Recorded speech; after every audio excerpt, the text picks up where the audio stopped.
Okay, we're gonna call the meeting to order, so I'll give everybody a second to sit down. There's a few more people coming.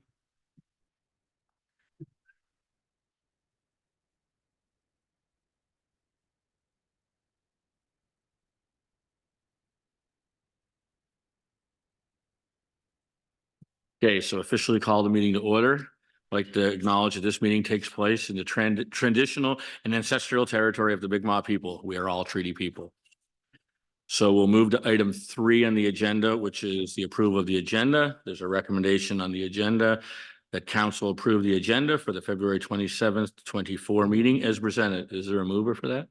Moved by Councilor Birdle, seconded by Councilor Sanford. All those in favor? Motion carried. Next is item 4.1. It's a recommendation that council approve the January 23-4 meeting minutes as presented. Is there a mover for that? Moved by Councilor Mosier, seconded by Councilor Birdles. Any discussion on the minutes? All those in favor? Motion carried. Now we're going to move on to number 5, and we have 4 people down to speak. Just to remind you of the rules, you're limited to 3 minutes. You have to state your name and basically your address, and any questions go through myself. And it's not a discussion period. It's just a time for you to get up and state some points if you'd like. So first on the list is Gail Zangerb. Okay, sorry if I slaughtered that, but I tried. Okay, thanks. Thank you. I apologize for the Okay. Oh, okay. I'm sorry. I've never done this before, so I apologize. Good evening, Honorable Mayor and Council. My name is Gail Zoncherb, and I'm a homeowner on Adams Street in the town of Lunenburg. I am here to discuss to ask for your support of the agenda item 10.5, the amendment application Wolff Avenue, Adams Street parking. The current guidelines state there were no established minimum parking requirements for our zone density, and that the bylaw says if a builder chooses to provide parking spaces, it's only maximum of 3 across the front and flankage yardage.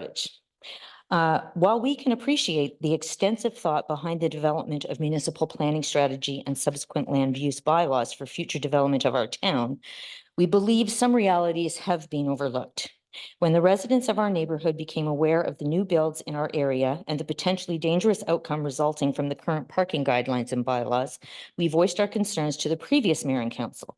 The response: the goal of the current planning strategy is to encourage people to use public transit, transitioning away from vehicles, adding bicycles and walking as the preferred mode of transportation. Well, our only problem with that is we don't have public transit, and our development, originally built as a 55+ seniors living community, is a 20-minute downhill walk into town and a 30+ minute climb back up, where much of the journey has no sidewalks or bike lanes. Our subdivision was developed 10+ years ago under the bylaws and guidelines that have since been replaced by the current ones.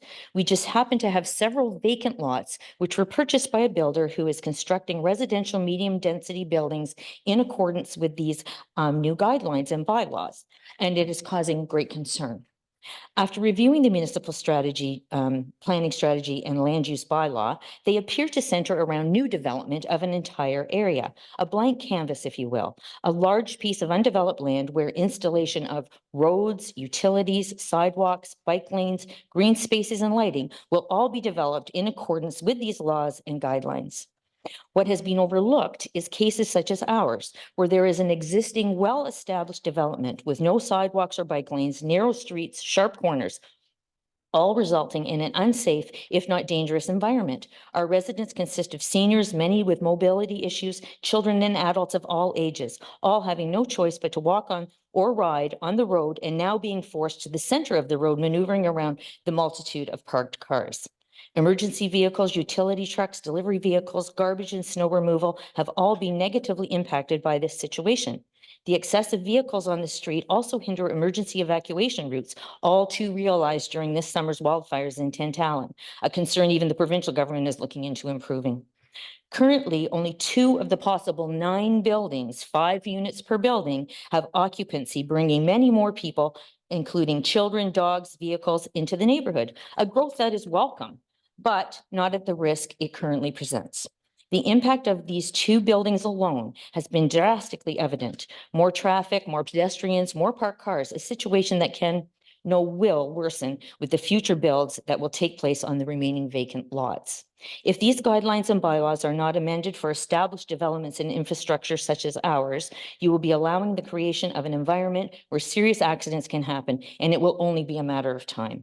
As I believe we can all agree, bylaws and guidelines are fluid and should invite investigation and change where necessary. So I ask you as a responsible mayor and council to support the amendments you have before you that will keep Lunenburg's neighborhoods safe for all residents. Thank you for your time. Thank you very much.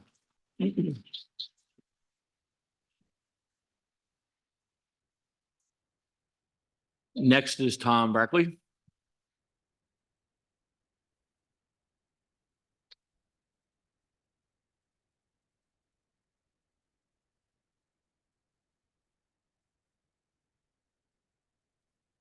Thank you, Your Worship.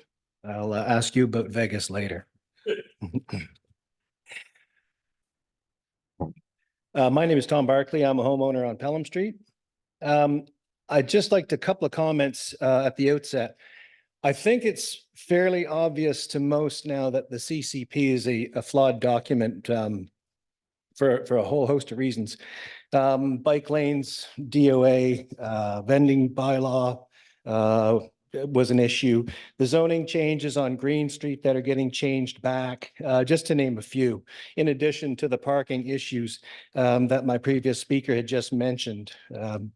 Having to deal with just these two developments is obviously proving problematic. But I'd like to keep my comments focused on the Blockhouse Hill. No one at this point, not town staff, nor Julian Smith or any other paid consultant, can personally guarantee this development will not lead to the loss of the UNESCO designation. Question: will the town undertake a real and fulsome study of the economic impact of UNESCO on the town prior to going ahead with the divestiture of the buffer zone? And if not, why not? Option one calls for 368 units with a total price tag estimated in 2024 dollars at 182 million. Using the cost presented by the number of using the cost presented multiplied by the number of each iteration of floor plan, the total comes to 88.52 million for the structures only. This leaves 93.48 million for site development, or over $254,000 per unit. What are the square footages for each floor plan that were used to arrive at these estimates? Question: the term cost in the January 29th report is not defined. Does this term in this case refer to the total amount of labor and material required to complete each style of floor plan? Or does it refer to the intended price point of these floor plans that will sell for in the retail market upon final completion? Question: who will be underwriting the subsidy for the 10% affordable housing units, and how are deferred maintenance fees for the affordable units being factored in? Saying the developer is picking up the tab for the project's related infrastructure costs is a completely different statement than saying we're going to take some of the proceeds of the sale to upgrade our infrastructure. Question: is the cost of the 19 million, the pre-construction infrastructure upgrade to the sewer and water systems, a separate line item for the developer post-purchase of the land? Or is this cost coming from the proceeds of the sale of the land? Question: is it the town's intent to sell different sized parcels of the buffer zone depending on which option is the final choice? And if not, why not? Will the town be following the MGA's guidelines with respect to the sale of the public property?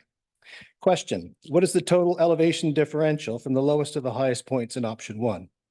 These are just a few of the questions that I hope council and staff can answer at a public meeting, the kind of meeting that was promised to be held on a regular basis when being sold to CCP. Thank you.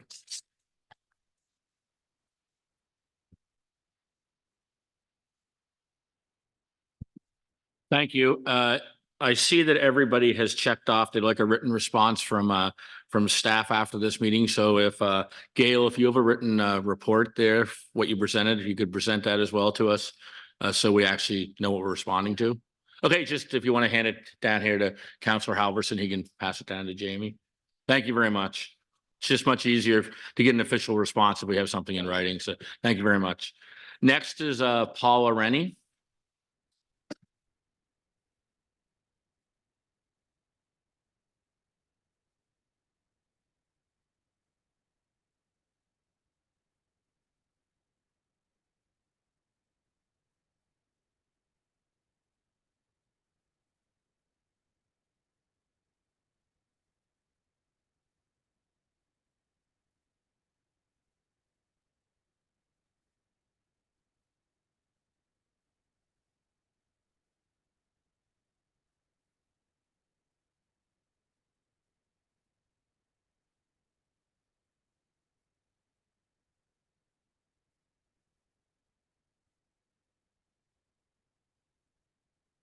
Mr. Mayor and Councillors, I'm Paula Rennie and I represent Friends of Blockhouse Hill. The answers I received to my questions put at the last meeting raise more questions as follows. Staff only recently informed Parks of the 2017 legislative change and the 2021 zoning changes to Blockhouse Hill. Have Parks or UNESCO confirmed that these changes are acceptable? Was Parks notified of the 2017 and 2019 sales of buffer zone properties? Do they know that the resulting construction adversely impacts protected view planes? Staff repeatedly insist that the buffer zone was not created until 2017 at the 41st session of the World Heritage Committee. That is incorrect. The original nomination file, the 1995 letters between Parks and UNESCO, and the World Heritage Committee decision at its 41st session all clearly show that the buffer zone was included in the 1995 inscription. 2017 was merely a retrospective clarification of buffer zone boundaries for hundreds of sites. Nowhere do the 41st session documents state that our buffer zone was created in 2017. Town staff noted in an email 2 years ago, quote, "It seems clear the buffer zone was indeed part of the 1995 nomination. The map was just updated in 2017, end of quote. Parks Canada writes in 2013, quote, "There is already a buffer zone as laid out in the nomination and World Heritage Committee approved. Any changes would require submission to the World Heritage Committee for review." Staff have clearly misinterpreted the above mentioned documents and yet have been given responsibility for writing a hugely consequential document that council should now review very skeptically. As for the newly created transition area, contrary to staff claims that it somehow protects Blockhouse Hill, in reality, it strips Blockhouse Hill of the protections under the current bylaw and is a Trojan horse aimed at achieving development in a zone that UNESCO has understood since 1995 to be restricted to development. Are Parks and UNESCO aware that the draft bylaw removes the protections that are in the current bylaw? In the FAQ posted on Friday, staff are newly insisting that, quote, "When UNESCO defined the buffer zone in 2017, it was aware that much of that land was zoned for development and could be developed after creating the zone. Council, you need to ask for proof of that statement." Another crucial question, have Parks or UNESCO waived the requirement to perform a UNESCO compliant impact assessment? All of these questions raise red flags and need answering. Before this draft goes to the province, you must wait for answers from Parks and UNESCO on all of the above changes. That has to happen first. I have one last question. Yesterday, staff told us that, quote, "We hired one of Canada's foremost heritage experts as part of the McKay Lyons team." Who is we? Who hired Julian Smith? Which team is staff playing for? Us or Brian McKay Lyons? And which team are you on? Lunenburgers deserve to know. Thank you. Yes.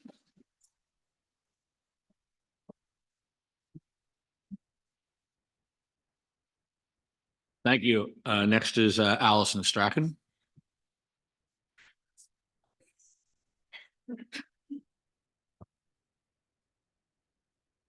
Your worship and council, I'm happy to stand here tonight and endorse David Friendly's letter.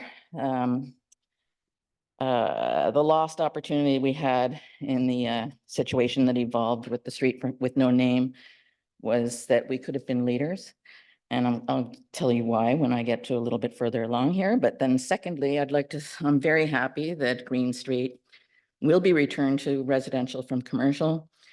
It's a significant streetscape, historically and architecturally. It should never have been turned into commercial. And I'm glad I spoke up when I did in October and that residents used their voices. 3, Sylvia Park. Last time I mentioned the spelling issue. And I've dug into it a little bit deeper. To be honest, I don't want Dr. Henry Gates tracing someone's ancestor to Lunenburg on PBS someday and noting that in 2024, we got the name spelled wrong after we applied for funding for signage. So I'm going to give you a report just of what I was able to find online, references to Murray Beck from the town, formerly professor of political science, showing what the name was until all of a sudden in the 1990s, it got spelled with an Y. Next, I want to talk about Parks Canada, the potential of Blockhouse Hill to be a leader in archaeological reconciliation. I hoped that we would learn from the situation that played out with the street with no name, that reconciliation requires active participation with Mi'kmaq leaders before decisions are made that impact their cultural, historical, and educational issues. So earlier I presented about archaeological possibilities that could be carried out between Parks Canada, the Mi'kmaq Rights Initiative, and the town of Lunenburg. And I still believe that that is actually available, and it is available for free. I see all kinds of commitments to understanding the Mi'kmaq and Acadian history peppered throughout the CCP, but the only action concerning Blockhouse Hill was renaming the top portion of that hill after Sylvia. And so far in 2024, all I've seen is that another sign will go up in town. I am unaware of whether there has been any consultation concerning that intended signage, and if there is, kudos. I've been provided with a June 2023 letter from the town to Parks Canada concerning the draft HCP, which says, furthermore, the draft plan emphasizes the recognition and conservation of alternate heritage values, particularly those held by Indigenous, Afro-Nova Scotian, Acadian, and other communities. So we have a CCP and a draft bylaw that both purport to be inclusive when it comes to Mi'kmaq and Acadian heritage values, and neither of these were written yesterday. A lot of time has gone by that we have not engaged the Mi'kmaq in an archaeological assessment of the land. What I have seen are rather passive updates from the town to Parks Canada about that property.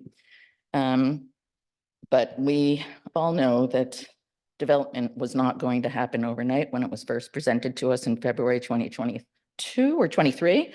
And I still don't understand why the Mi'kmaq have not been engaged. So my question is, what has prevented the town from following its own CCP in doing its own due diligence with both Parks Canada and the Mi'kmaq Rights Initiative archaeologist, who's an excellent archaeologist, by engaging and understanding the value of that land in both historical and modern history. With the modern history that I allude to is the 1999 interpretation by the Supreme Court of Canada of the 1760 Lunenburg Peace and Friendship Treaty that governs fishing and hunting rights throughout Atlantic Canada. This is an issue that continues to irk me, and I hope we can get to the bottom of it quickly. I'll leave this I'll actually send it to you by electronic. So. Thank you.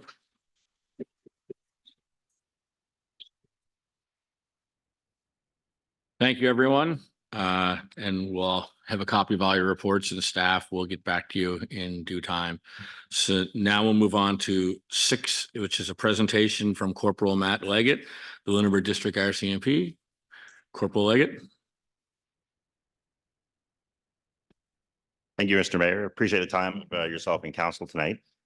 I'd like to present just some of the statistics we have from the last quarter and the last year in regards to crime rates, as well as a few other points, some changes that have happened within Lunenburg County District and the town of Lunenburg with the RCMP due to some additional positions that were added by the province.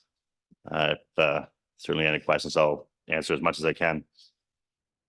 So the quarterly report from October to December of 2023, it's broken down into 2 categories, one for the entire district, which is all Lunenburg County. In that time, the RCMP responded to 2,271 calls. The town of Lunenburg itself had 122 calls, generally driving complaints, various criminal investigations. Certainly, I was going to go through the annual stats more specifically. If council and Mr. Mayor would like that, or I can break down the quarterly stats for a smaller picture. Just an overview, I think, is fine by us. I mean, we're very fortunate to live where we live, and the crime rate is pretty good. So. Yes, I've lived. This is not my first community, and I'm very happy to be working and living here. Generally, it was a good year. in terms of the amount of crime that was reported in Lunenburg. Some of the more serious, the crimes against persons or the violent crimes in general assaults. In 2022, there were 18 assaults investigated by the RCMP in the town of Lunenburg. Last year in 2023, that number went down to 8. So certainly a metric that I'm happy to see. Other issues, criminal harassment, indecent communications or uttering threats. The criminal harassment went up 2. Those 2 files were actually related to each other. The uttering threats went from 10 down to 6. Our property crime is more the same. Our thefts under $5,000 for the entire year actually went up from 13 to 27. Just from my previous job that I left 3 months ago in the county, those are all related to several of the same people, some of who are not in the area anymore. Frauds, I'm sure Mr. Mayor and Council and everyone present, that's an issue that across the country is becoming very difficult to deal with. In 2022, we investigated 12 of those files in town. Last year, it was 19. Most of those investigations are non-starters. They're people that are overseas that really can't be identified. And if they could, the Canadian authorities have very little recourse to investigate. Traffic, always an important issue, both I'm sure council hears lots about it, and there's the public safety side of it. We've had the provincial traffic unit from Halifax as well as the local traffic members that work in the county in town. That's why you'll see there was an increase of distracted driving. So that's mostly people talking on their cell phones. 2022 was 1, that went up to 11 last year. Certainly there was the one major collision in town, but overall our number of accidents in town or collisions went down significantly in the last year. There is a large category. It's under the other category and it's labeled other. Not the best way to label something. That generally is the RCMP in town assisting other police forces or other government agencies fulfill their mandate, which really has nothing to do with us.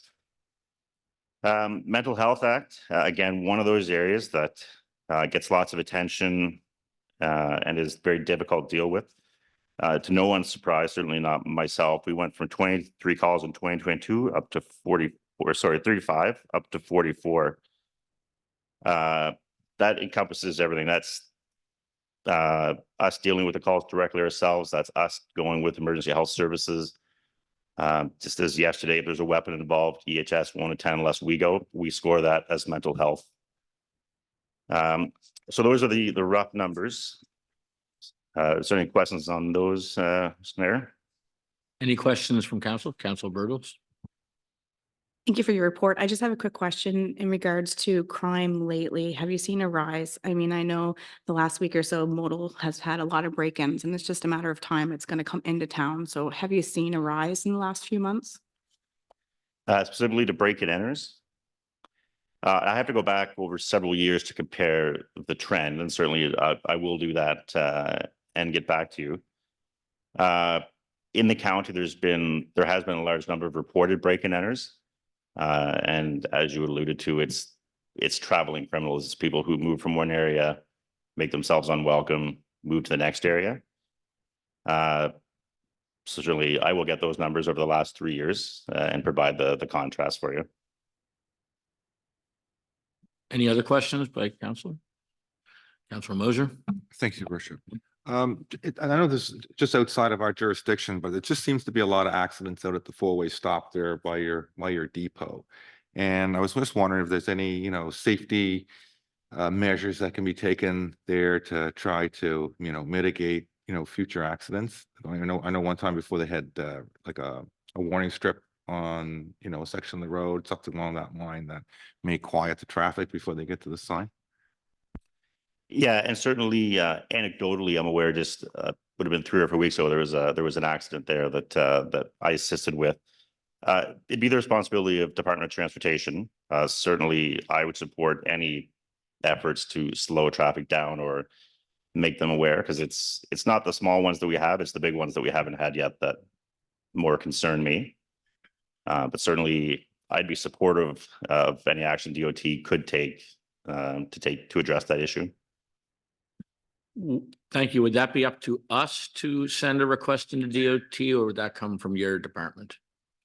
Generally, it's requested by another government body, and then we would just offer our opinions. Our supporters, certainly, if they required any information the motor vehicle branch couldn't provide them in terms of collisions at that intersection, we would certainly supplement that and assist. So, Thank you. Anything else? okay, just a few other points to bring to the council's attention. There's a new RCMP member that's now posted to the Lilydale office here in town. It's Corporal Goliath. He's funded by the province. He's a drug recognition expert. So there's several that have been created in the province. He's working out of the office here. So he specializes in drug-related impaired driving investigations, the technology, the training that goes into to prosecuting them. Right now, it's been very good for the local district because he's in the process of training all of the members that are in general duty on roadside sobriety, so that we can avoid issues in the court and prosecute more impaired driving by drugs. I've had a few questions. There was a search warrant the RCMP executed on just outside of town on Kissing Bridge Lane back in November. I've spoken to the investigators. I won't get into too much detail, but I can. There was 3 firearms that were seized at that, 2 of which were loaded, as well as cocaine, hydromorphine, and cash. So that matter will be before the courts. But I've gotten a few questions about it because it partially took place in town. The other item that I'll be dealing with Jamie about is we're beginning our APP, our annual performance plan. That's where we sit down with government bodies and learn what priorities you would like us to focus on, things that are measurable. So that process is beginning, and I'll be dealing with the CAOs of the various towns that I answer to. But certainly any input from the community, the council, members, the local municipal government on what we can focus on and that we can measure so we can report those metrics back would certainly be helpful. I think that's generally all I have that I wanted to bring forward. Certainly wanted to answer any questions I can, though. Thank you very much. Are there any questions from council? Okay, well, thank you very much, Corporal Leggett, and it's great to see you here at a meeting, and great to see you guys within the community driving around a bit more. The more you can, the better, because people just like to see you present. So, Oh, absolutely. thank you. Thank you, Mr. Mayor.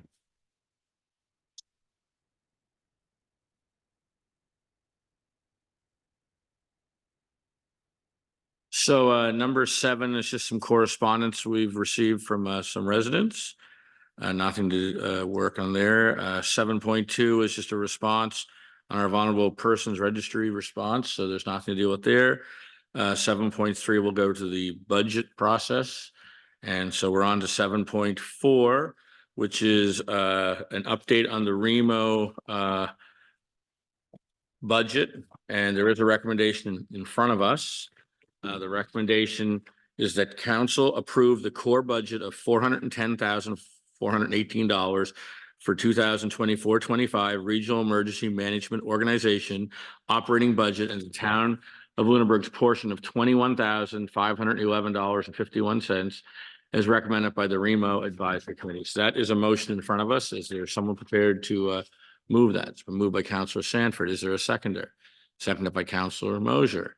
Is there any discussion or questions on the motion? Hearing none, then I'll call for all those in favor. Aye, opposed, motion carried. So public hearings, we don't have any. So we'll move on to 9.1. So this is our second reading of the Old Town Lunenburg Heritage Conservation District Plan and Bylaw. So there's a recommendation in front of us. I'll read the recommendation oath. And at that point, we can get a motion if we want on the recommendation. and a seconder, but we can also get staff to give a brief report at that time as well. So there is a motion that council approve a second reading of the Old Town Lunenburg Heritage Conservation District Plan and Bylaw as presented in attachment A. So that is what is presented in front of us. Is someone prepared to move that as presented? Moved by Councilor Mosier. Is there a seconder? Seconded by Deputy Mayor Ernst. So now we'll move on to staff. If staff would like to give us a little update on that. Good evening. For the record, my name is Hillary Grant, Director of Community Development. It's my pleasure to bring back a draft Old Town Lunenburg Heritage Conservation District Plan and Bylaw, revised based on Council's December 12th discussion. This draft has 3 changes relative to earlier versions. First, Section 1.6 Transition Area in the draft Heritage Conservation District Bylaws, Conservation and Design Guidelines has been updated to include the distinction between urban and non-urban areas and unobstructed views over Old Town Lunenburg World Heritage Site towards Lunenburg Harbor. The public has raised concerns that the distinction between urban and non-urban space was not protected under the draft like it is in the 2000 plan and bylaw. But as I explained December 12th, this isn't the case. The distinction between urban and non-urban lands is under the new statement of significance in the plan instead of under a standalone policy statement. This is standard practice in heritage planning as illustrated in the standards and guidelines for the conservation of historic places in Canada. However, in response to public concerns, staff are recommending adding the distinction of urban and non-urban lands in the bylaws guidelines. This change gives heritage officers even clearer direction, as well as legal authority to consider this character-defining element when evaluating and issuing certificates of appropriateness in the transition area, including if one were ever issued for the portion of Blockhouse Hill included in this draft. This would give more protection to the division between urban and non-urban space than has ever been given under any previous bylaws. This change does not, however, prohibit development. You cannot prohibit development using a Heritage Conservation District Plan and bylaw. The Nova Scotia Heritage Property Act doesn't allow it. Second, Sections 2.2 and 2.3 in the draft bylaws conservation and design guidelines are amended so new commercial and residential buildings in the World Heritage Site must be compatible with, subordinate to, and distinguishable from residential and commercial character-defining structures on the same street, block, and or 8 surrounding blocks. A mouthful, I know. This change was made in response to a presentation made on November 28th. The change will allow designers to draw from a wider range of inspiration. Now, when designing new buildings in Old Town, they can get ideas from historic buildings, just not on the same block, but also on nearby blocks. For instance, if you are building a house in Old Town, you can take inspiration from historic houses on the block behind you, in front of you, and even on the blocks diagonal to you, instead of just those homes on the same block as you. Lastly, the boundaries of the district have been reduced so they match the current district with one important exception. A few Creighton Street homes towards Blockhouse Hill on the north side of the street are now in the district.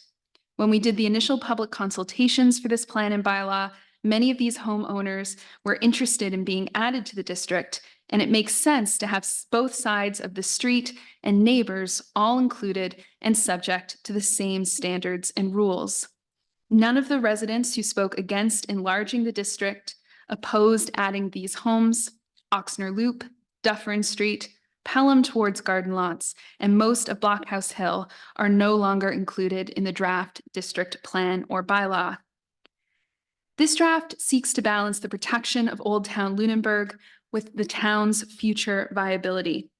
Staff feel that this plan and bylaw balances the town's commitment to preserving Old Town Lunenburg's outstanding universal value, while allowing freedom of choice and evolutionary possibility that will contribute to the town's environmental and economic sustainability. There are 2 points, however, that I want to draw to your attention. It's worth noting that this draft leaves much of Old Town Lunenburg World Heritage Sites buffer zone outside the Municipal Heritage Conservation District. Any approvals issued will only be evaluated against the town's land use bylaw and won't be evaluated for heritage concerns as a legislative requirement or a bylaw requirement. Old Town Lunenburg's nomination dossier did, however, deem Old Town Lunenburg's authenticity of setting adequately protected through restrictive zoning, and these areas have never been subject to heritage protection at the municipal level. Lastly, a lot of discussion has focused on Old Town Lunenburg World Heritage Site's authenticity of setting over the other ways it's authentic. For example, Lunenburg being a wooden town is central to its UNESCO designation, mentioned not once but twice in Old Town's Statement of Outstanding Universal Value. Few have spoken in favor of strengthening material guidelines. This approach hasn't been recommended by the town's Heritage Advisory Committee, and material provisions are just as strong in this draft as in the current plan and bylaw. However, this plan and bylaw allows alternative materials within the World Heritage Site for every aspect of both new and historic homes, except for siding and trim. This leniency could result in a negative impact to Old Town's material authenticity over time. This could be addressed, however, through non-regulatory measures like education and training on council's direction. Thank you, and I look forward to answering any questions you may have. Thank you very much. Are there any questions for Hillary from council? Councilor Halverson. Thank you. I just want to address, sorry, was down here, so I could back up. Section 1.6 transition area. You mentioned that it is now, that's the distinction between urban and non-urban areas, but that was also located by standard practice somewhere else in the document. By taking that piece out and giving it its own line, is that going to cause confusion with the existing piece that's already in there, or has that been pulled out so that it's all contained in one easy understood, easy to read section? Excellent question. Through the chair, the division between urban and non-urban land is still in the statement of significance. So it's still captured under a policy of the plan. It is now also added in a section of the guidelines of the bylaw. So the bylaw and the plan work in concert together to ensure the protection of the district. So it simply reconciles the two documents together.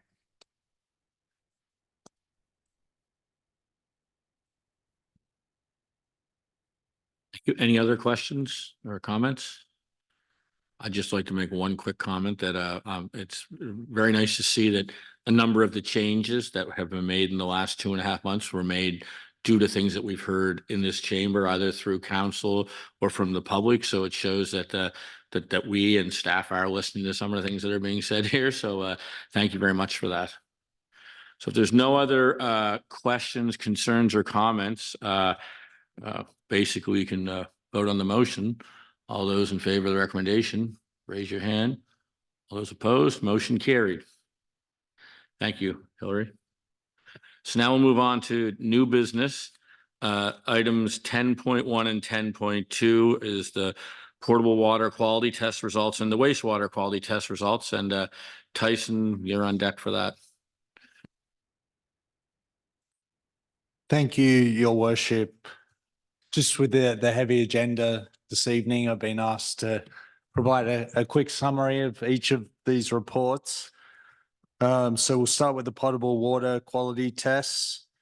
The format of this report is very similar to previous reports council would have seen. So I'll just summarize it very quickly that the town is in compliance with all our regulatory requirements.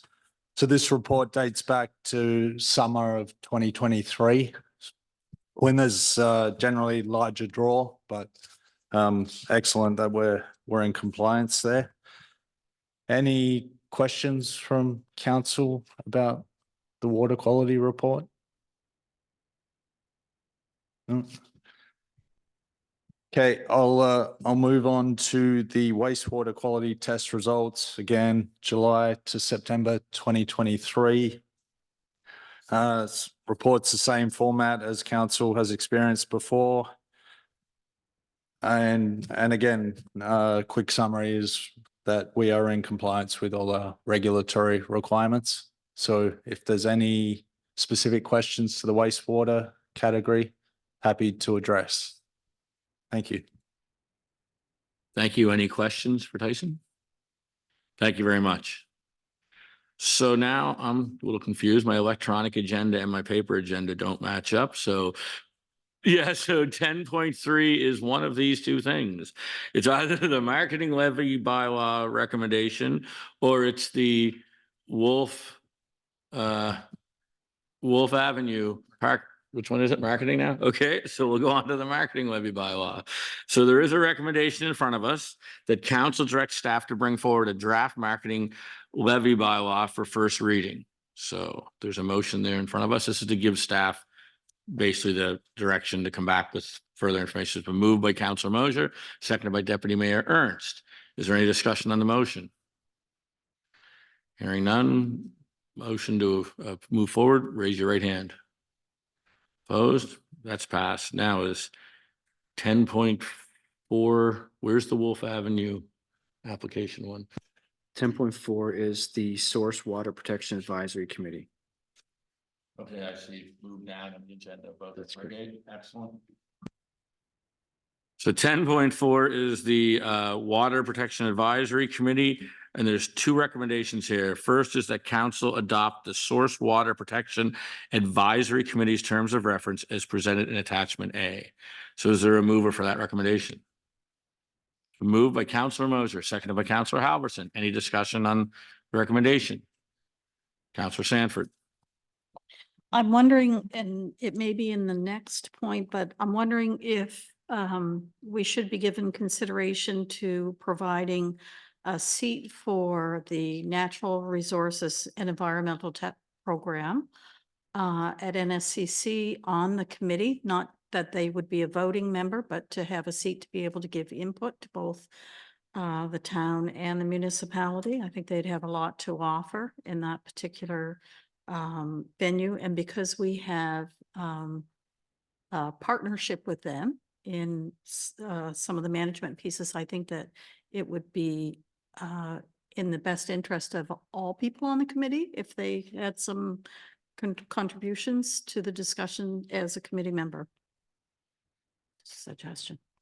Thank you, and I don't disagree, and I think under the next recommendation, we might be allowed to have to ask staff for that, but rather than having two of us sit on the committee, maybe we could have one of us and appoint this individual as our second rep if they would allow that at that point. I just don't know if that would alter the voting or if we just need to recommend an extra person.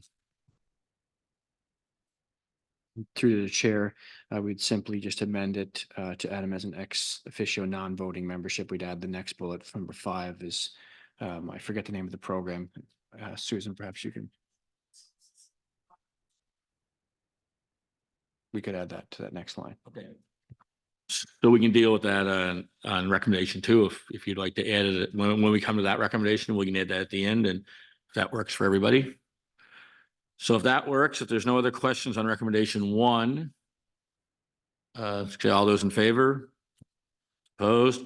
Okay, so now recommendation 2, pay attention table because we're going to need some names here as well. So here's the recommendation that council appoint counselor, blah, blah, and counselor to serve as the town's representative on the Source Water Protection Advisory Committee. So in a perfect world, 2 people sitting around this room will put their hands up for this. So are there any volunteers? Councilor Mosier. Is there a second one? And Councilor Sanford. I thank both of you so much. That's great. So there is that recommendation in front of us. Is there someone willing to move that? It's been moved by Deputy Mayor Ernst, seconded by Councilor Halverson. If the 2 of you obviously have volunteered, so all those in favor, signify by saying aye. And now I'll get Councilor Sanford to make a separate motion to add this person on as an ex officio. So again, if we could add one seat as an ex officio non-voting member designated to the Natural Resources and Environmental Technology Program at the Nova Scotia Community College to the committee. That's been moved. Is there a seconder? Seconded by Councillor Bertels. Any discussion on that? All those in favor? All those opposed? Thank you very much. And now we have one last recommendation on this. It's recommendation 3 that council appoint Modal Councillor Chastity Vino to serve as Modal's representative on the Source Water Protection Advisory Committee. So is there a mover for that? Moved by Councillor Halverson, seconded by Councillor Mosier. Any question, discussion? All those in favor, raise your right hand. All those opposed, motion carried. So now, oh, sorry, Councillor Halverson. Just a quick question there. Just about the new ex officio member, where this is a joint committee. I do believe, am I wrong in assuming Modal will have to also approve that new ex officio member? So we just send that off when we send our approvals, I guess, through to the CAO?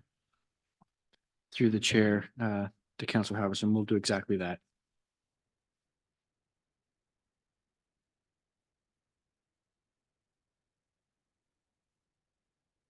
Through the chair to Councillor Halverson, my mistake, it's not a joint committee. We can do as we please.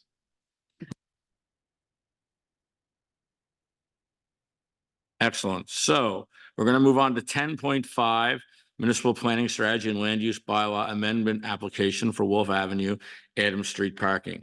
There is a recommendation in front of us. Recommendation 1, that council refuse the application as presented to amend the Municipal Planning Strategy and Land Use Bylaw to require on-site parking. Is there a mover for that at this time? Just for clarification, because one sometimes contradicts the other here. So I'm in the understanding that we are refusing the application for on-site parking here. There's an application for on-site parking, correct? And we're refusing it. Am I reading that correctly? I think so, but I'll ask staff. I was hoping for some.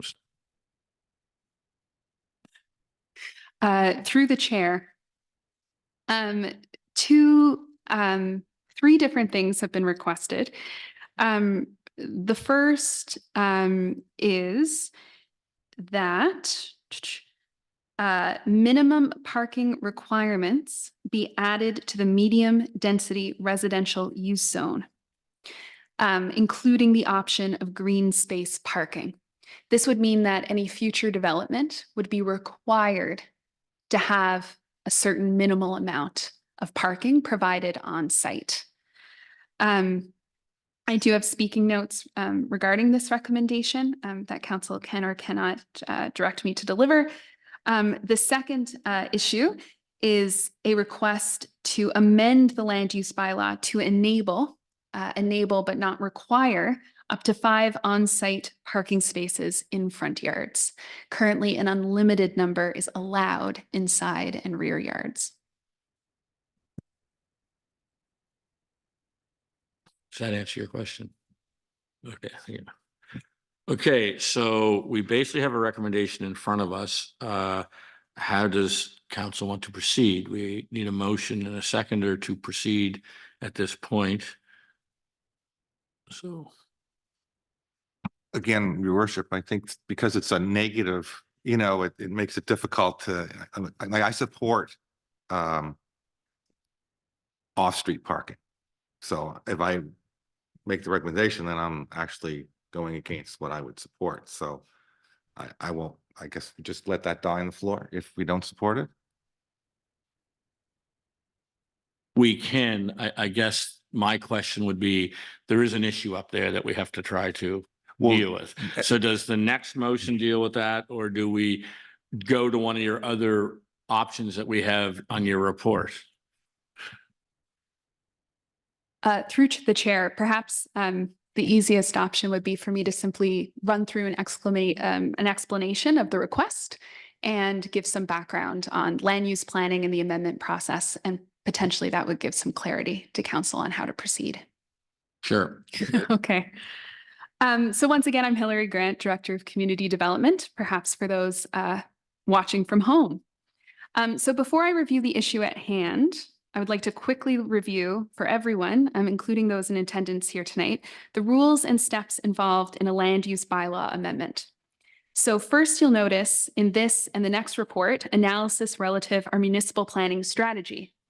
The land use bylaw and our municipal planning strategy must align, and they can't contravene any provincial interest statements. So if council wants to take a direction not currently aligned or enabled in our municipal planning strategy, the municipal planning strategy has to be amended. I also want to assure you that should you like us to continue exploring any land use bylaw amendments, there will be ample time for public feedback. First, draft amendments would be referred to the Planning Advisory Committee. The committee must hold a meeting where the public can present. They must consider the public's insights and then make recommendations to council on how to proceed.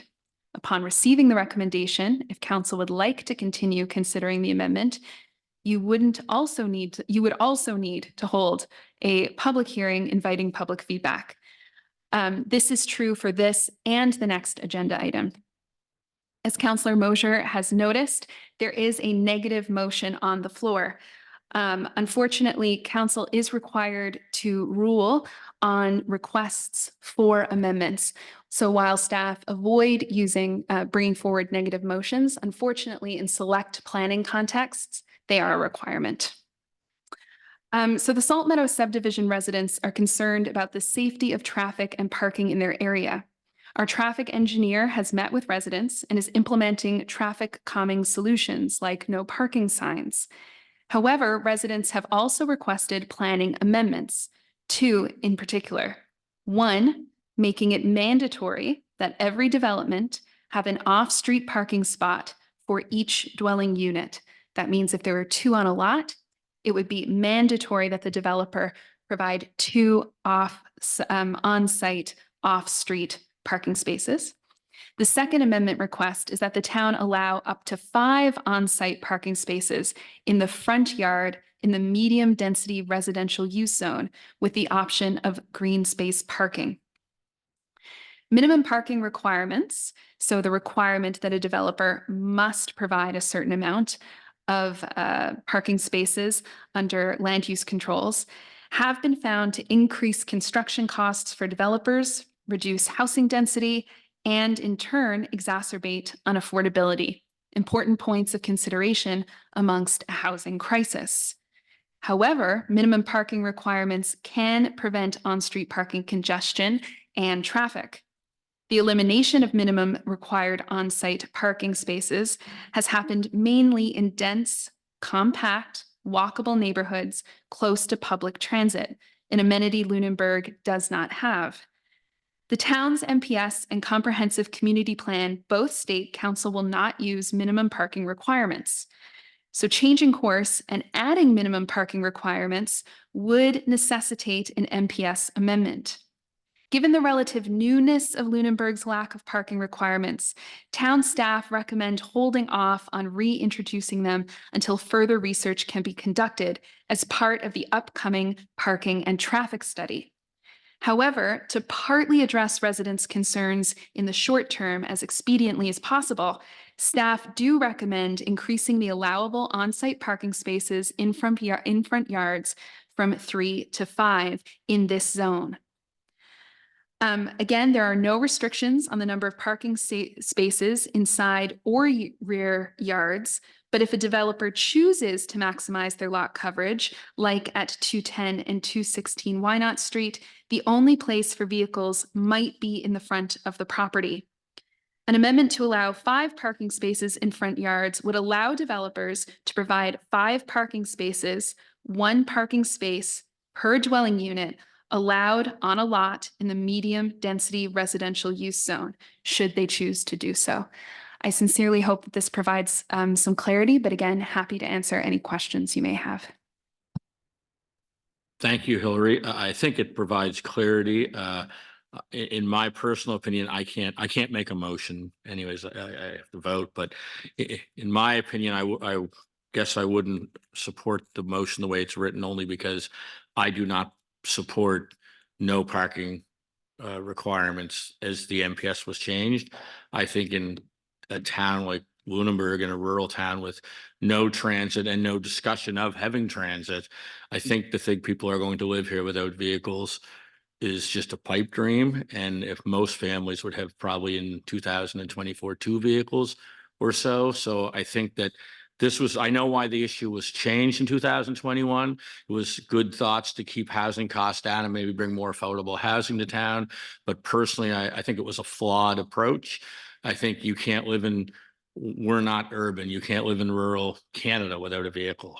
And that's just the way it is. I mean, maybe the federal government thinks you can, but I've lived in rural Canada and you can't physically live here without a vehicle. So to think people are going to live, especially in that neck of the woods, like it's basically out of town without a vehicle, it's not going to happen. So that's why I couldn't support this when it does come up, but I don't know what the answer is. So if this is a quick solution for this problem, and then we look at the bigger picture as time goes on, I could support that if that was the path we wanted to take. But I know what we're trying to do. We're trying to fix a problem that we've created in that area right away without changing the whole MPS for that one issue. But I just like to make it clear that I think the whole MBS is going to have to be looked at, because in future development anywheres, I'd have a hard time supporting any development without off-street parking, and that includes Blockhouse Hill or anywheres in town, because we get snow still, unfortunately. So is there any other comments, Councillor Mosier? Thank you, Worship. Okay, so to address the immediate problem, we would be looking for recommendation number 2 as a positive thing.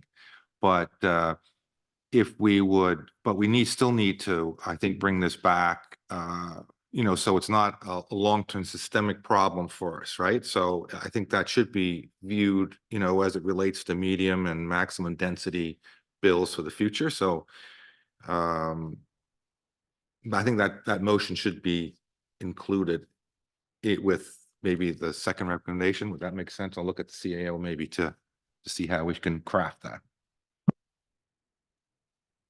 Through the chair, to Councillor Mosher, you are correct. Now, given my track record so far tonight, I'm gonna have to get somebody else to confirm, but I think that's the idea.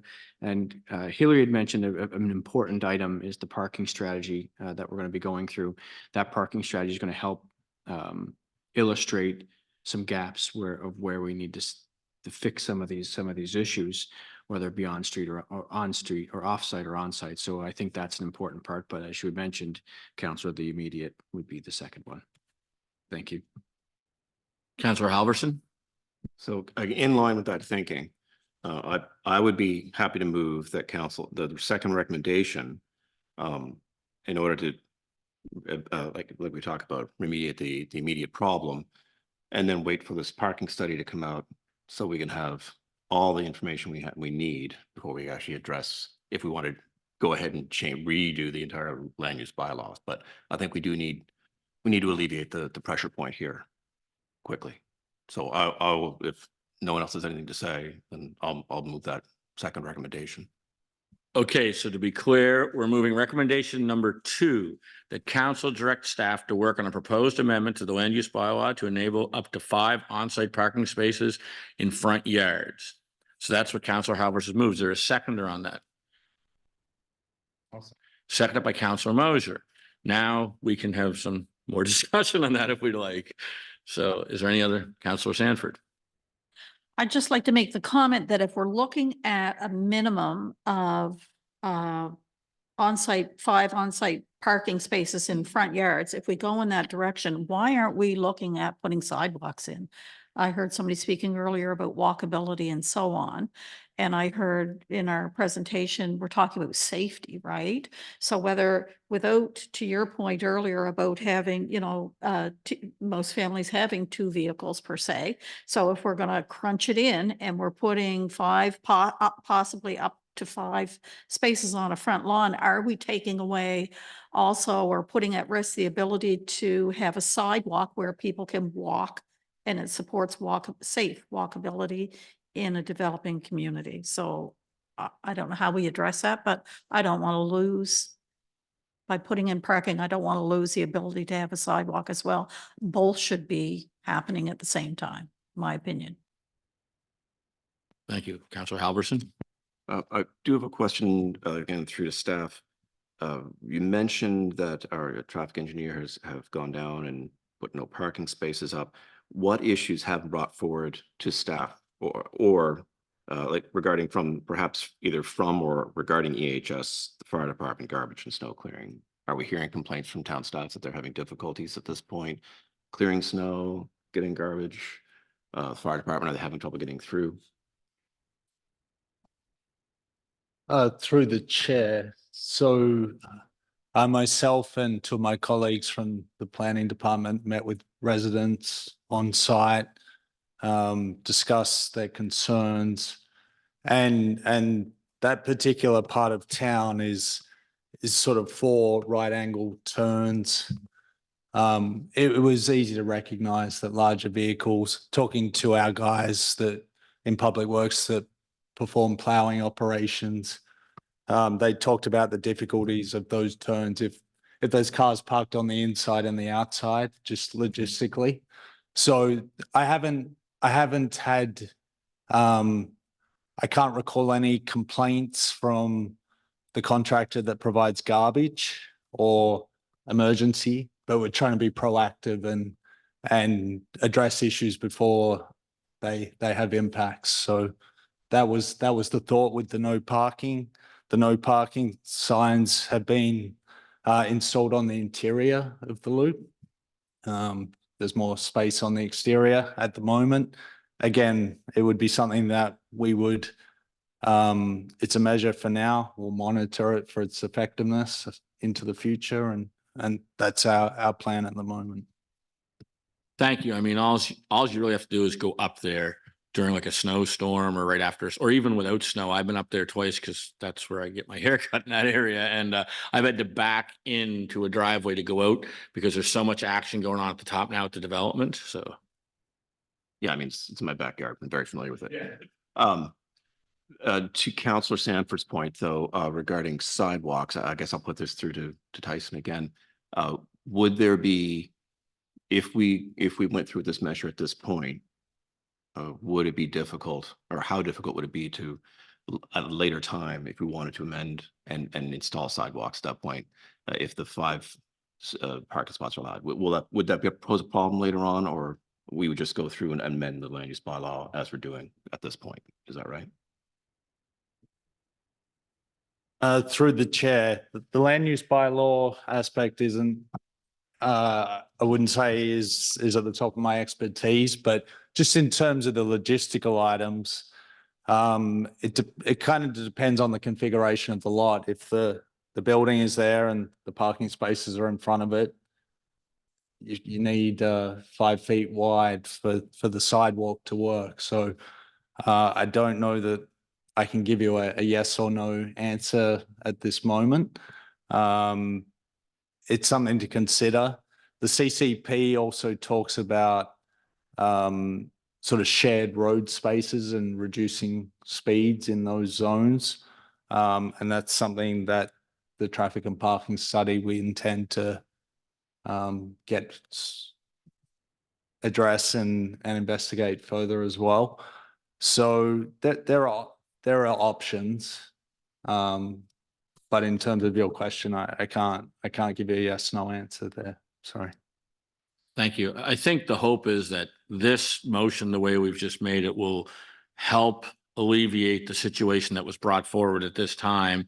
And then hopefully the traffic and parking study will come back. And at that point, we'll have a much more in-depth report on what to do in a lot of areas in town. So this is basically, if you know, correct my wording, we're putting a Band-Aid on the situation that we've created over the years to fix this situation at this time, and then we'll come back at a later date with some types of recommendations for the town as a whole in general. But this is to basically go get back to the residents in that area, hopefully fix their problem and move forward. And I guess that we'll make recommendation 2 is on the floor. We'll vote on that. And we do have to go back though and deal with recommendation 1, because recommendation 1 was actually what they applied for us to amend. So we aren't amending the NPS at this time, but we are fixing their problem. So we're sort of meeting them halfway at this time, I guess is what we're doing. So let's discuss motion number 2 first, and then we'll go back to do recommendation 1, and then we'll hopefully move on if everybody's happy with that. Everybody good? So we have recommendation number 2 in front of us. It's been made and seconded. All those in favor, raise your right hand. All those opposed. So that should solve that problem. So now we go back to recommendation number 1 that's in front of you, that council refused the application as presented to amend the MPS and LUB to require on-site parking. So is there a motion on the table moved by Councillor Halverson, seconded by? Just like, I just, no, well, no, I just want some clarity, because I mean, again, once again, staff has an application in front of them that they need an answer for us to go or stop, correct?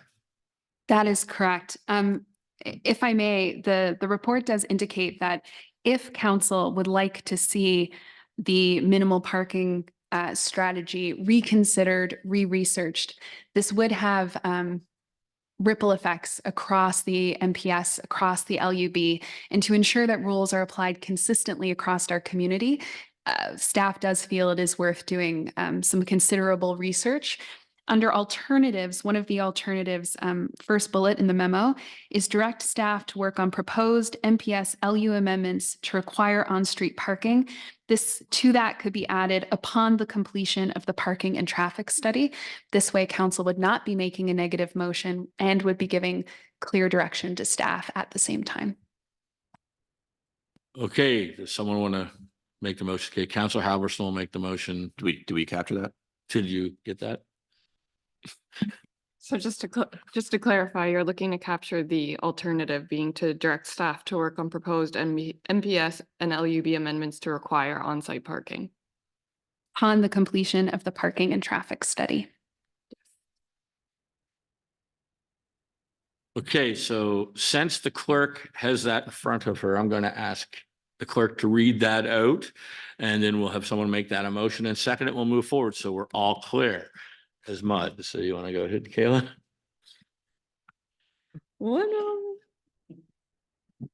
Got too many tabs. All right, so the motion is that council directs staff to work on proposed MPS and LUB amendments to require on-site parking upon the completion of the traffic study. Thank you. So you've heard the proposed recommendation. Is there a mover? Councillor Halverson, is there a seconder? Deputy Mayor Ernst. Now, any other questions on the motion? All those in favor, raise your right hand. Motion carried. Awesome. Okay, thank you, everybody.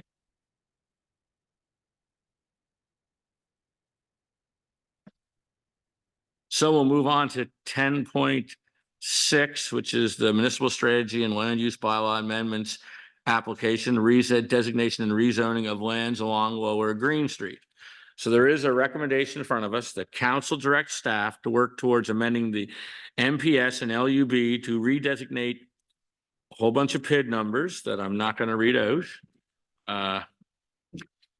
back to residential. So that's in front of us. So is there someone to move that? Moved by Councillor Sanford, seconded by Deputy Mayor Ernst. Is there any discussion or questions on this one? Councillor Moser. Thank you, Worship. I guess through to Hillary. So when I was reading the report, I was getting tired. So it was hard for me. I guess what I'm asking here, the ultimate question is, are we left with a patchwork area there where you have, several houses under one sort of bylaw and another couple under a different bylaw, all in the same row? Through to the chair, they certainly wouldn't be addressed under different bylaws, but I do understand your concern because, of course, granting individual rezoning requests can certainly result in a patchwork of zoning designations. It can encourage a piecemeal approach to development because it refocuses the process on individual property owners' interests rather than taking a holistic strategy considering the broader community impact. This can certainly result in a lack of cohesive land use planning. However, as this area is already at the edges of different zones, rezoning select properties in line with the property owner's wishes should only have a minimal impact on the overall planning of Lunenburg. Thank you. Any other questions? Councillor Sanford. I had a look at the map, and to your point, I was thinking similar, but when I look at the map, it actually makes sense. And I think that it's a nice blend. So it leads itself well into coming into commercial. It's a nice blended of mixed use through there. So my concerns, once I looked at that, because again, it's really confined to a specific area, right? It just makes sense that those particular properties that are being requested are actually residential. Thank you. Any other discussion or questions? Okay, hearing none. All those in favor, raise your right hand.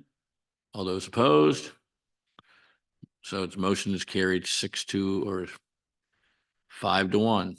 Okay, with Councillor Moser voting in the negative. Okay, thank you, everybody. So now we'll move on to 10.7, alternative voting bylaw. This is the first reading. So I'll get Kayla, I guess, to go over that.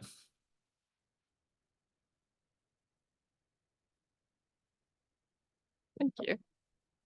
Yeah, thank you very much. So for your consideration tonight, we have an updated alternative voting bylaw.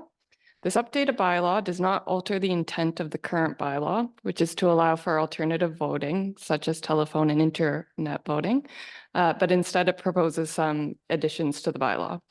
These additions include rephrasing some clauses to enhance clarity, something we're striving to do in all of our bylaws and policies that we move forward with.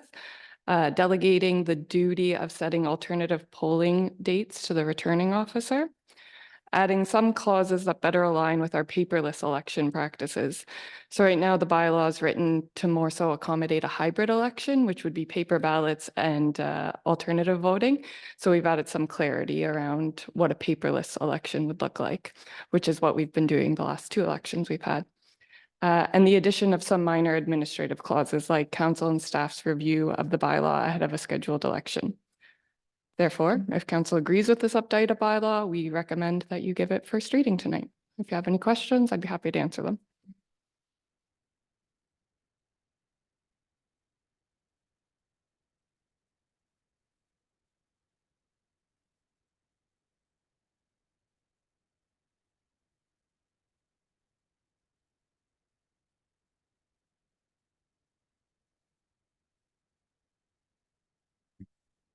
There we go. Now we go. Okay. So we heard the presentation or from Kayla. Is there any other questions for Kayla at this point? Here are no questions. The recommendation in front of us is that we approve the first reading of alternative voting bylaw as presented. Is there a mover? Moved by Councillor Moser, seconded by Councillor Bertels. All those in favor, raise your right hand. All those opposed? Thank you very much. 10.8 is the election deposit bylaw, first readings. Kayla? Thank you very much. Again, we have first consideration of a bylaw in front of you. This is our election deposit bylaw, which eliminates the requirement of a $200 deposit for candidates submitting their nomination papers for municipal elections. Currently, our practice is that candidates are refunded their deposit after they've returned a signed affidavit that states they've removed all their campaign signs and that they've destroyed any copies of the voters list that they have. However, even without the guarantee of being refunded their deposit, this signed affidavit is still a requirement under the Municipal Elections Act. And to not submit that and to not adhere to the affidavit is an offense under the Municipal Elections Act. During regular elections, depending on the number of candidates, staff have found this refund process to be administratively cumbersome and something we do not believe is necessary for us to run a successful election here in Lunenburg. Also, I'll just add that many municipalities across Nova Scotia have very similar bylaws to this, including Wolfville, Middleton, and Annapolis County. Once again, if council agrees with the proposed bylaw here, we recommend that you give it first reading tonight. Thank you. Is there any questions or concerns? Councillor Moser. Well, I particularly don't agree with this proposed amendment or bylaw. I think you need some skin in the game when when you enter this. Otherwise, everybody can just throw their name in the hat and sit back and, wait and see if, no one else either puts their name in, whether you participate even in the campaign. You could I'm just gonna throw my name in and, maybe by default, I become a counselor, right? And I think you need that there. You need to be able to work hard and either you're going to earn your 200 back or you're going to lose it. Counselor Sanford. I agree with Counselor Mosier. I'm not in favor of dropping the deposit requirement. I was smiling because I was thinking about you need to have skin in the game, but I didn't want to use that language. So I said, people need to be invested in the process. Those that have financial challenges, because, everybody comes at it, financially different places, but they can seek campaign donations. Deposits are refunded. And when we talk about the cumbersome process, it's only once a year, it's only once every 4 years. And the numbers of people would be very small. So it might be, maybe in the last election, it might have involved 2 people getting a refund. I don't know, but every 4 years, I think staff can handle that. Thank you. Any other questions from my colleagues? I'd just like to comment that I tend to agree with Counselor Sanford and Counselor Mosier, but it does happen more than every 4 years, as I'll attest to soon. But anyways, once or twice in 1 year. But anyways, I think that you should have to put something up if you want to put your name on a ballot. I think to make it a little more serious, and the fact that you might put some effort into it, because you can always put your name in at this point, and you have. If you do have, I think, 24 hours to get your money back after the deadline. So if you want to put your name up for $200 and you decide, well, you know what, I'm not going to run, you can get that back within 24 hours. So I think if you want people to be serious about running for municipal politics, I think 200, it's not like we're asking a lot, it's $200. So I tend to agree with 2 of my colleagues here. Councillor Halverson. And if I remember correctly, you don't have to hit a tier, a number of votes to get your $200 back. It's just once you get your signs out, that's it, right? You do have to get a number? Okay. So it depends on, how do I phrase this? Depends, the losing candidates, it depends on how much they lost by. So if we talk back to our special election with our 2 candidates, just based on the sheer amounts of votes that the candidates got, the second candidate only received half their deposit back based on how it's aligned in the Municipal Elections Act. See, now that I do actually have a problem with. I think I agree that, people need to take it seriously and it is a commitment. But I am concerned that, somebody's going to, even if they put a good faith effort in, they may not get the votes required. I don't think they should be penalized for that. So I don't know is there any way of modifying this so that that doesn't happen? So an alternative that's not presented there actually is council also has the option to lessen the deposit amount. So you could make it a smaller $200 or lower amount. However, there's nothing that we could do for the refunding as per the Municipal Elections Act for people who get lower votes. Okay, so there's some options. I will say, unfortunately, the world we live in today, when I ran the first time in 2000, it cost a lot more money to make a serious attempt at being a councillor or the mayor than it does in 2024. And that we're not going to solve, unfortunately, around this table tonight. But if you want to run in a serious election and campaign seriously, if you can't afford the $200, you're in trouble right out of the gate, right? Honestly, and whether that sounds right or wrong, that is the reality of running in an election at any level, almost at this day and age. I was shocked, overwhelmed, and floored at what my election cost to run this time around. And thankfully, I had great supporters, but it was unbelievable compared to what it cost in 2000, the first time I decided I wanted to be a councillor in the town of Lunenburg. So.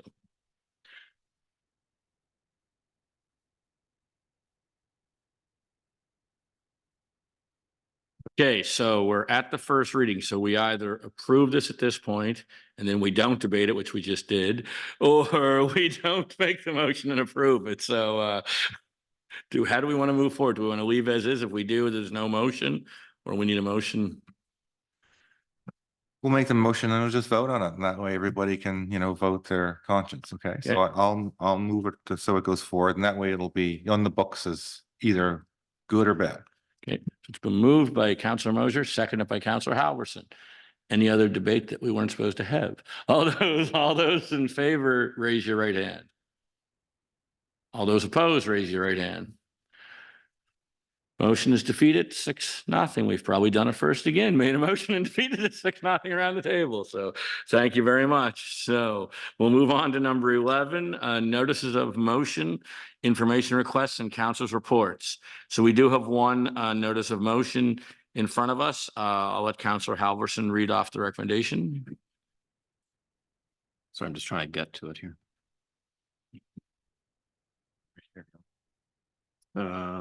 Sure, thank you. There it is, thank you. That counts, oh, it's not council with the camera. That council directs staff to prepare an information report detailing the practices and policies of other municipalities concerning the criteria. Can't read this. Remedial steps and methods employed for dismissing a councillor from appointed roles, including committee memberships. So that's a notice of motion. We need a seconder. We need a seconder. Is there a seconder on that? Is there a seconder on that? Calling last time. Is there a seconder on that? If there's no seconder on the motion, that notice of motion dies on the floor. Am I correct on that? I want to make sure I'm doing stuff correct. I've never. Okay. That would be correct. Okay. Thank you. That motion dies on the floor. So basically, does any other councilors at this time have anything else they'd want to bring up? State motions, anything like that? Notice of motions? Councillor Halverson. I'd like to bring something up that I think perhaps it should be a staff report. I'm sure we're all aware, we got the letters from the ministers of municipal affairs and the environment regarding the Coastal Protection Act changes that they decided not to implement that. Instead, the actions are going to basically download a lot of responsibility onto municipal units.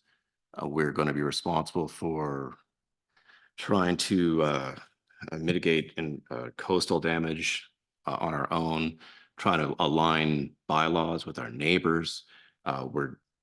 So anyway, we need a lot of tools. We need a lot of resources that municipalities like ours simply don't have. I guess I looked at the CIO for some guidance on what we should be looking for here. I feel like we need, well, first I would like to get consensus on that if everyone else feels the same, because I do feel like this is a big ask for municipalities. I don't think we're prepared to take this on. Secondly, I think we need to stress that to the Nova Scotia Federation of Municipalities so that they've got our letter in support of making changes. Mayor Carolyn Bolivar-Getson has already come out and expressed her concerns about this. And I think we should also include those letters to the ministers I've already mentioned. So I'll look to the CAO. What would you advise? Through the chair to Councillor Halverson, it's a very good conversation piece, one that's making the rounds, of course, through lots of towns, municipalities, and cities. The Nova Scotia Federation of Municipalities have been reaching out to CAOs, particularly to share their concerns and their advocacy for us to the provincial government and their disappointment that the province is no longer taking this whole of province approach and requiring towns and cities to do their own bylaws. What they're trying to seek some clarification for on our behalf on resources to support us to do that, whether it's through enforcement practices, funding, things of that nature, because it's a big initiative for each individual town or municipality to take up. So they're looking for some of that, as well as some mapping tools to help us create better product. They're going to be coordinating with the CAOs as well as mayors and wardens to gather some resources of what so where we feel the gaps are and send that into the province on, I guess, all of our behalf. So as that unfolds, I'll certainly advise you whether through an information report or an update in this section of each council report, but I'm still waiting to hear some further details from that NSFM governing body, which Carolyn Bolivar-Getson is the president of, so. I guess my thought was at this point, is it productive to provide, some input and some support for that effort as an individual municipality, and perhaps other municipalities would feel inclined to do the same, so that it's not just, again, Nova Scotia Federation of Municipalities speaks for all of us, but I think it does. It's a different front when each municipality sends a letter on their own volition to express their concerns individually, and not just through one large body. I think it does make a larger impact. Through the chair to Councillor Harbison, I think it's certainly a key idea. However, I think it would be a bit premature until we have a conversation with our counterparts. And from a planning perspective and a CAO perspective, we've been having some initial conversations, but we haven't yet put any meat to that, what that framework would look like. But I would certainly support council sending in a letter to the provincial government to share our disappointment with it, as we certainly would be party to that coastal action. So if you allow me some time to gather with my CAOs and understand what they're doing a bit better, that's our next step from a CAO perspective or staff perspective. So would it be reasonable to perhaps at the next meeting or the meeting following, would that give enough time to get some information and then try to get a letter together that we can then discuss at the council table before sending on? I would suggest perhaps the March 26th meeting. That should be enough time to gather some information from our counterparts, at least to provide an update to council of what's been happening. But it's difficult to put a date on it when we don't know what our next step is through our other governing bodies. Okay. When is our next mayor, deputy mayor, CAO meeting with the other municipal units? Through the chair to the mayor, I don't know. Let's see if I can find it. Should be coming up in the next month or so, but I don't think I have access to my calendar from here. I think if we ask it to be put on that agenda as well, request that get added to that agenda, all the mayors, deputy mayors, and CAOs of all our municipal units around us meet every 3 months, I think it is. So I think that would be a great topic of discussion to have on that agenda, because it impacts all of us in this area, more so than some people more inland, say, or some other areas. So yeah, I mean, I think that would be a good starting point as well, to see how our neighbors feel about this as well. And we're very fortunate to have the president of the NSFM sit on that committee, because she's the mayor of Modal, which is our neighbor. So I'll just wait to hear when that meeting, but I think it's in late March or April, is it not? Through the chair, I can't seem to bring it up in my calendar, or my emails have limited servicing capacity here, but I can certainly find out, and I'm certain it'll be a conversation piece at that meeting. So I think it will be discussed there. One thing that I have noticed throughout the county is each different town likes to be representative of each other, of course, and be supportive by sending individual letters, but also have some commonality in what the letters would say, especially if we're all in the same agreement. So that's probably a great idea, Mr. Mayor, to bring it up at that meeting and then get some action forward. Yeah, because I think that where this is going to go down the road is this will be another one of those municipal joint services committee things like REMO and some other things are. We're not going to tackle this problem ourselves. And if the province is going to download it on us, we'll get further, and we'll get more bang for our buck if we partner with some of our neighboring communities that are going to have the same, issues that we are with the rising seas and everything else. So if you would leave that with the CAO for now, and he'll come back with something further, and we'll make sure it gets on that agenda for the next municipal unit meeting. Is that fine with everybody? That's You, Councilor. Okay, thank you. Thank you. Councilor Mosier. Just one more thing, just to go back to our RCMP report. Could we may have staff reach out to DOT and seek some safety measures out for that four-way stop at Northwest? Excellent. So do we need that as a motion, Jamie, or can we just? Through the chair to the mayor, it would be helpful to be cleaner for a motion for us to do some work. Okay, so Councilor Mosier. Yeah, well, I'll move that staff send a letter to DOT expressing, the safety concerns we have for the four-way stop at Lilydale.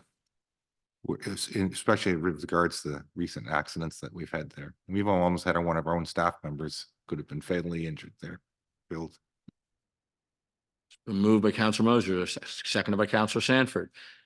Or do we just go to a notice of motion? Okay, that's a notice of motion then, and we'll come back to the next meeting with a motion. So everyone good with that?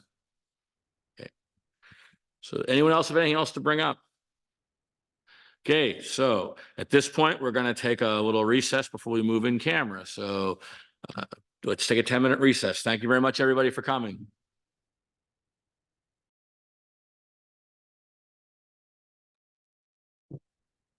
Okay, so there's a motion that Kayla will read off here in a second.